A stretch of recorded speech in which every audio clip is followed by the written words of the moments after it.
Chino! Kimchi Chino! 오빠.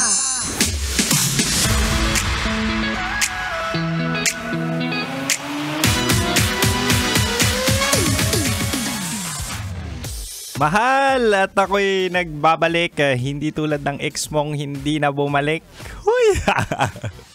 Mahal, naranasan mo na rin ba yung maging hangin? Yung nasa Pinas ka, tirik naman yung araw, kapag hapon or tanghali, di ba? Pero pag sapit ng gabi, nanlamig na siya. Huy! Ang hirap kaya ng ganun, yung ang dami mong gustong sabihin, diba? Gusto mo ng diskusyon sa jowa mo, pero siya hindi sumasagot. Kumbaga, oo na lang ng oo, pero alam mo namang pumapasok lang sa tenga, o kunwari pumasok sa kanan na tenga, tapos lalabas lang yan sa kaliwang tenga. Lahat ng sinabi mo, parang nasayang lang. Pamilyar, no? Ganyan kayo eh. Kaya naman sa ating Chinitox question of the night, sabi, how to deal with silent treatment?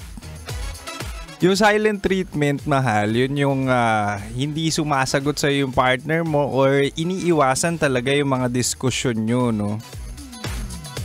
Sabi nila, kapag hinampas ka ng silent treatment, hampasin mo rin daw ng silent treatment. Wala nang imikan. Uy, mahirap yun walang imikan. Tapos sabi rin, no, makipag-break ka na, naghihintay lang yan. Uy! Yung parang wala nang interest talaga sa'yo, no? Pero ako, mahal, no, moto ko talaga sa lahat ng aspeto ng buhay, kahit sa pag-ibig man yan. Ako naniniwala ako sa communication is the key. So, give the person time and space, siguro mga 1 or 2 days, pwede na yun. Tapos, kausapin mo. Tanungin mo kung gusto niya pa ba yung relasyon nyo. Diba? Kasi isa sa indikasyon na nawawalan na yan ng gana or interest kapag hindi ka na iniintindi.